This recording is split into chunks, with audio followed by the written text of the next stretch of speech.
Hi everybody, thanks for watching. My name is Katie. I'm the bookmobile librarian for the Beverly Public Library, and this is Quarantine Kitchen. If you are like me, pasta is pretty much the bottom of your food pyramid. And if you are like me, you have been in an acute state of distress for the past several weeks because the pasta shelf at the grocery stores has been empty. But fear not, I am here, and my cat is here to teach you how to make your own pasta using only a few ingredients you probably already have. You are feeling sick, you should not be preparing food for anybody else.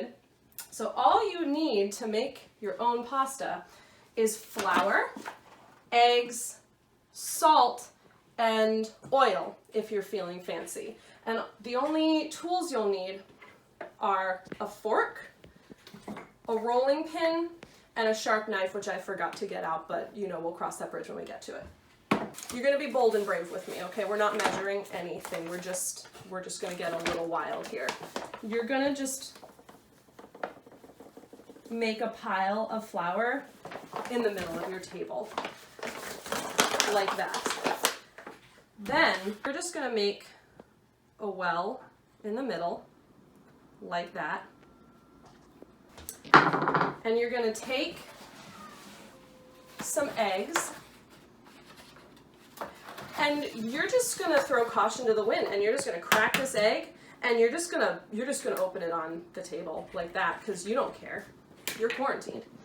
And then you're gonna take another egg, and you're gonna crack it, and you're gonna also crack it right on top of that flour. You're gonna take your fork, and you're just gonna start whisking those eggs. And your well is quickly going to abandon you, and it's gonna be okay, you know? It's gonna be okay. And you're just gonna keep stirring with your fork. And you're just gonna keep mixing, and you're gonna add a little bit of flour, and you're gonna just keep scraping everything together, because this is not going to get out of hand, because you're strong and competent and you can do this. And then you're gonna get your hands dirty. You're gonna clean off the fork, because don't waste the egg. And you know what? You're just gonna do this, and you're just gonna scrape it all together, and you're going to mix it until it starts to resemble a dough. And then you're gonna remember that you forgot to add the other two ingredients, and then you're gonna do it. So you know what, we're cleaning surfaces pretty diligently here, so I'm just gonna clean the salt shaker afterwards. You're gonna take some salt, and you're gonna go salt. And then you're gonna take some oil, if you've got it. If you don't, this is optional. It's just depending on how fancy you wanna be. And you're just gonna add just like a drizzle of oil. Okay, that didn't happen. That happened at the beginning of the video. You saw it. And we kept our flour nearby in case we didn't have enough flour. And we're gonna add some more flour right now. And nobody's laughing at you about how you had to lift the flour bag up with your leg, because you're not on YouTube. You're at home, and everything's gonna work out fine. And you're just gonna knead this, and you're gonna look at this, and you're gonna be like, this is not working. You should just stop. But it is working, and it is gonna work. And eventually, it's gonna start to come together. And you're probably gonna have some excess flour on the table, and that's just fine. Your dough will come together the way it is intended to. So just have some faith and keep kneading. So this is already starting to look a little more promising. We got past the like only adding 2 of the ingredients thing, and we're now into this is actually starting to resemble a dough. And this is starting to feel a little sticky under my hands, which is why I'm glad that I kept some flour nearby so I could just add it. So whenever it starts to feel a little too sticky. You want to add just a little bit more flour in. So see how it's still sticking to my hands like that? That's when you want to add a little bit more flour. But you want it to be somewhat tacky. You don't want a dry dough. By the time you're done kneading this, you don't want these shaggy bits sticking to you. So that's how you'll know that the dough is the correct consistency, is if your hands eventually come clean. Now that we have a dough that I'm feeling pretty good about, you're just gonna knead it for 10 minutes without stopping. And you're gonna get a little bit of a workout, but you know what? We've all got some cares and woes right now, and we're just gonna work them out on this dough. We're gonna take it out on the dough, and you know what? This is not only going to be therapeutic in your belly when you later eat it, it is also going to be therapeutic because you're gonna get to work out a few of your concerns and your frustrations. I'm just gonna keep kneading for 10 minutes, and I'm not gonna make you stand here and watch me banter for 10 minutes. So we're gonna come back when I'm done kneading this. Through the magic of video editing, it has been 10 minutes. And this, my friends, is the dough that we have produced with the fruits of our labor. It is just a perfect ball of future pasta. Now, what you're gonna do at this point is you are going to wrap it in plastic, right? It is going to sit at room temperature for 30 minutes. See you in 30 minutes.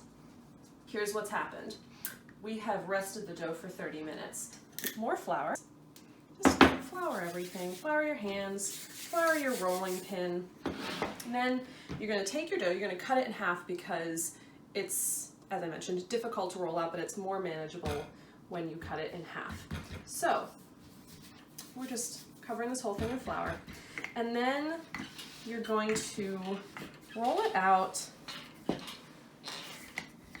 into kind of an oblong shape. We're gonna treat this like we're making a laminated dough, like a Danish or croissant, and we're going to fold a third over into the middle, fold the top third into the middle, brush all the flour off, and then we're gonna keep rolling.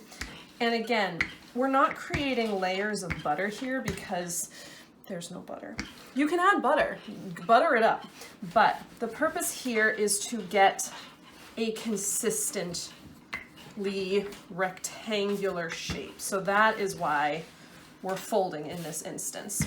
This one I folded, I think, 3 times. You'll find the dough to be springy because you did such an amazing job of kneading it and you developed the gluten.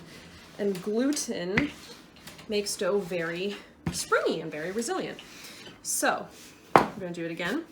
Take the bottom third, fold it up, take the top third, fold it down, turn it like that, and we're gonna keep rolling it out.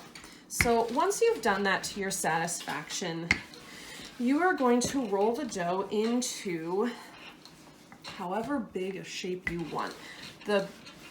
The main goal here is that you want the dough to be kind of thinner than this. You know, if you can hold it up and see the light through it, that's pretty good. So rather than make you stand here and watch me roll this dough and work up a sweat, we're gonna set this dough aside. Keep rolling it until it's the thickness you want. Also, something that's helpful to note about dough is that occasionally it needs to rest. The gluten actually gets tired and needs to rest, and by resting it for 5 minutes, it kind of relaxes the gluten, the fibers, and you can roll it out more easily. So you can just give it a rest and come back to it, and you'll probably need a rest too because this is a workout. Okay, so we're gonna switch to our prepared dough over here, and oh no, it's stuck. Okay, we've got our dough here, and now you're gonna take your sharp knife and you're gonna square off the edges here to just create a nice even shape to be working with. I'm going to show you two ways to cut it out. One, pick your thickness, however thick you want the noodles to be. Also, depending on how long you want the noodles, you can either cut them long ways or you can cut them on the short edge. So one way is you can just, if you have a steady hand and a song in your heart, you can just cut along and create a noodle like that. Want to do things differently, then what you can do is you can actually just, you're just going to roll it up like a jelly roll. And then pick your thickness again.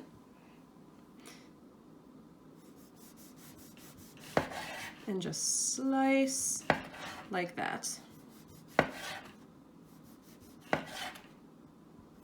Now another tip that I have is if you roll and roll and roll and you just cannot get the dough as thin as you want it to be, what you can do is you can cut out your noodles and then you can roll each individual noodle, because you'll find that there is definitely strength in numbers and the dough is less likely to be able to put up much of a fight when it's an individual noodle. You're going to unroll each of these noodles.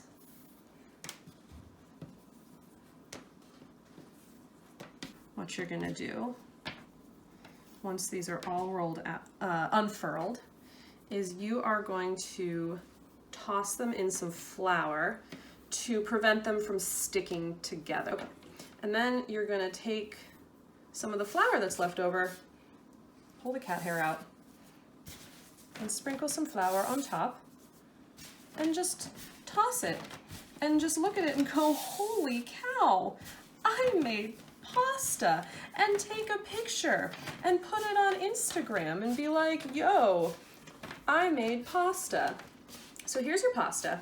And what you can do with this pasta is you can either put it in a Ziploc bag and freeze it and then thaw it out when you're ready to eat pasta, or if you're like, I just worked up an appetite making this pasta, what you can do is right now boil some water and then drop this in the water, and you do not want to cook this as long, you don't like follow the box directions for dried pasta. Fresh pasta does not need to cook for 8 or 10 minutes.